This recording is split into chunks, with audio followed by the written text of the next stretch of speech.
नमस्कार, प्राचीन ग्रंथ ज्ञान चैनल में आपका स्वागत है। आज हम आपको श्रीमद् देवी भागवत पुराण के तीसरे स्कंध में अध्याय 11 श्रवण करवाएंगे, जिसमें सत्यव्रत द्वारा बिंदु रहित सारस्वत बीज मंत्र ए का उच्चारण तथा उससे प्रसन्न होकर भगवती का सत्यव्रत को समस्त विद्याएं प्रदान करने का वर्णन किया गया है। तो आए श्रोताओं, हम कथा श्रवण करने से पहले चैनल को सब्सक्राइब करके वीडियो को पूरा देखें। तो चलिए हम वीडियो को शुरू करते हैं।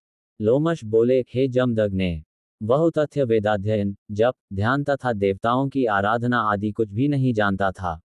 वह ब्राह्मण आसन, प्राणायाम तथा प्रत्याहार भी नहीं जानता था। वह भूत शुद्धि तथा कारण के विषय में भी कुछ नहीं जानता था।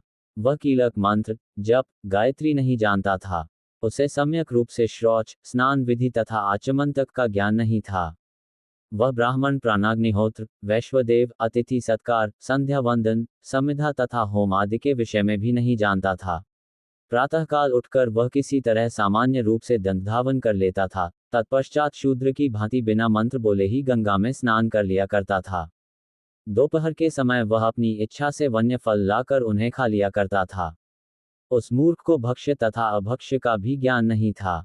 वहां निवास करता हुआ वह ब्राह्मण सदैव सत्य भाषण करता था और झूठ कभी नहीं बोलता था। उसकी इस सत्यनिष्ठा से प्रभावित होकर लोगों ने इस ब्राह्मण का नाम सत्यत्पा रख दिया। वह न तो कभी किसी का अहित करता था और न अविहित कार्य ही करता था। वह यही सोचता हुआ निडर होकर उस कुटी में सोता था कि मेरी मृत्यु कब होगी। मैं इस वन में दुखपूर्वक जी रहा हूँ। मुझ मूर्ख के जीवन को धिक्कार है, अतः अब मेरा शीघ्र मर जाना ही उत्तम है। दैव ने ही मुझे मूर्ख बनाया है, इसके अतिरिक्त कोई अन्य कारण मुझे जान नहीं पड़ता। उत्तम कुल में जन्म ग्रहण करके भी मैंने अपना जीवन व्यर्थ गंवा दिया। जैसे रूप संपन्न वंध्या स्त्री, फलरहित वृक्ष तथा दूध न देने वाली गाय ये सब निरर्थक होते हैं, उसी प्रकार मैं भी निष्फल कर दिया गया हूँ। मैं दैव को दोष क्यों दूं? निश्चित रूप से मेरा कर्म ही ऐसा था। मैंने पुस्तक लिखकर उसे किसी महात्मा ब्राह्मण को दान नहीं दिया। मैंने पूर्वजन्म में उत्तम विद्या का भी दान नहीं किया, इसीलिए प्रारब्धवश इस जन्म में मूर्ख और अधम ब्राह्मण हुआ हूँ। मैंने किसी तीर्थ में तप नहीं किया और न साधुओं की सेवा ही की। धन दान से मैंने ब्राह्मणों की पूजा भी नहीं की। इसी कारण मैं ऐसा दुर्बुद्धि हुआ। मेरे साथ के बहुत से मुनि कुमार वेदशास्त्र में पारंगत हो गए, किंतु मैं न जाने किस दुर्विपाक से महामूर्ख रह गया। मैं तप करना भी नहीं जानता, तब कौन सी साधना करूं? अब तो मेरा ये सब सोचना भी व्यर्थ है, क्योंकि मेरा भाग्य ही अच्छा नहीं है। मैं भाग्य को ही सर्वोपरि मानता हूँ। निरर्थक पुरुषार्थ को धिक्कार है, क्योंकि परिश्रम से किया गया कार्य भी प्रारब्धवश सर्वथा विफल हो जाता है। ब्रह्मा, विष्णु, शिव तथा इंद्र आदि सभी देवता भी काल के वश में रहते हैं।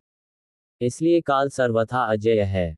दिन रात इस प्रकार के अनेक तर्क वितर्क करता हुआ वह द्विज गंगा के तट पर स्थित उस पावन आश्रम में रहता था। अब वह ब्राह्मण सर्वथा विरक्त हो गया और उस निर्जन वन में स्थित आश्रम में रहता हुआ शांतचित होकर समय बिताने लगा। इस प्रकार निर्मल जल वाले उस वन में रहते हुए उस ब्राह्मण के 14 वर्ष बीत गए, पर उसने न कोई जप किया, न आराधना की और न कोई मंत्र ही वह जान सका। केवल उसने वन में रहकर कालक्षेप ही किया।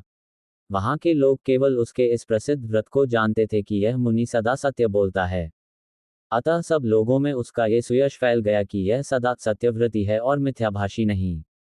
एक दिन आखेट करता हुआ एक महान मूर्ख निषाद हाथों में धनुष बाण लिए हुए उसी गहन वन में आ पहुंचा। यमराज के समान शरीर तथा भीषण आकृति वाला वह निषाद आखेट करते समय वध कार्य में बड़ा ही कुशल जान पड़ता था।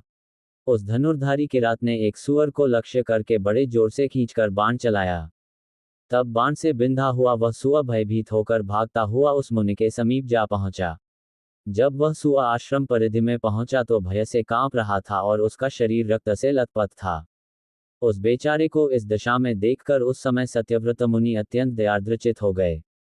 रक्त से सराबोर शरीर वाले उस आहत सुअर को अपने आगे से जाते देखकर दया के अतिरिक्त से कांपते हुए मुनि ने बिंदु रहित सारस्वत बीज मंत्र ए का उच्चारण किया। उन्हें इसके पूर्व न तो इस मंत्र का ज्ञान था और न उन्होंने कभी इसे सुना ही था। दैवयोग से ही उनके मुख से यह मंत्र निकल पड़ा। अब भी उन विमूढ़ को नहीं मालूम था कि यह सारस्वत बीज मंत्र है। वे महात्मा सत्यव्रत मुनि तो उस घायल सुअर के शोक में डूबे हुए थे।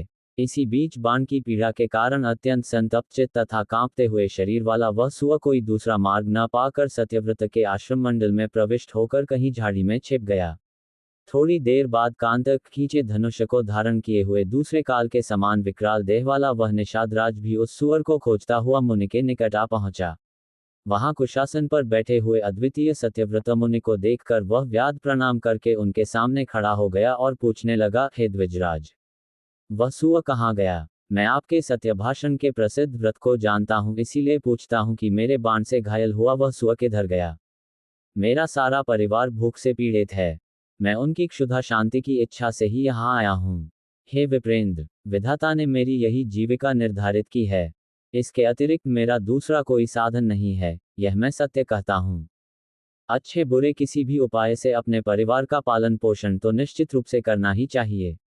आप सत्यव्रत हैं, अतः मुझे अब सच सच बता दीजिए। मेरा सारा कुटुंब भूख से व्याकुल है।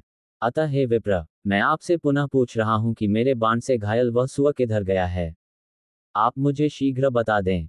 उस व्याध के इस प्रकार बार बार पूछने पर महात्मा सत्यव्रत मुनि बड़े असमंजस में पड़ गए और मन में सोचने लगे कि अब मैं क्या करूं, जिससे मेरा सत्यव्रत नष्ट न हो और मुझे ये भी न कहना पड़े कि मैंने उसे नहीं देखा है। तुम्हारे बाण से घायल वह सुअर भाग गया, यह मिथ्या मैं कैसे कहूं? और यदि इसे सच बता देता हूं तो एक क्षुधा से आतुर होकर बार बार सुअर को पूछ रहा है, अतः उसे खोजकर अवश्य ही मार डालेगा। वह सत्य वास्तविक सत्य नहीं है जिससे किसी जीव की हिंसा होती हो, तथा वह सत्य भी सत्य ही है जो दया से युक्त हो, जिसके द्वारा प्राणियों का कल्याण हो, वही सत्य है, और जो इसके विपरीत है वह सत्य है। इन परस्पर विरोधी प्रसंगों में मेरा हित कैसे हो? मैं क्या उत्तर दूं जिससे मेरी बात झूठी न हो? लोमश मुनि ने कहा, हे ब्राह्मण, ऐसा विचार करते हुए वे सत्यव्रत मुनि धर्म संकट में पड़ गए और व्याध को यथोचित उत्तर नहीं दे सके।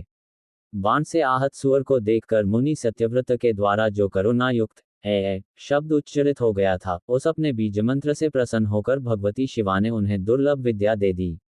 देवी के बीज मंत्र का उच्चारण करते ही मुनि सत्यव्रत के हृदय में समस्त विद्याएं प्रस्फुटित हो गईं और वे उसी प्रकार कवि हो गए जिस प्रकार पूर्व काल में महर्षि वाल्मीकि।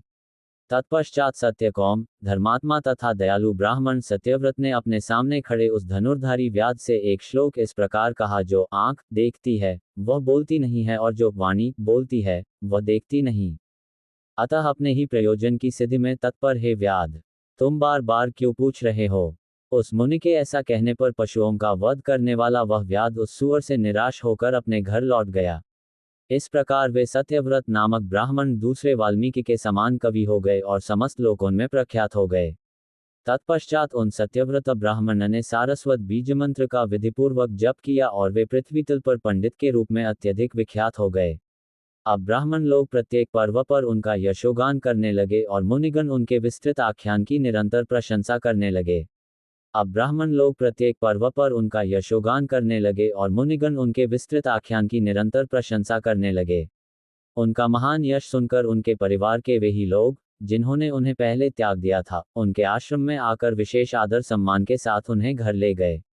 अतः हे राजन, उन आदिशक्ति तथा जगत की कारण स्वरूपा परादेवी की सदा भक्तिपूर्वक सेवा तथा पूजा करनी चाहिए।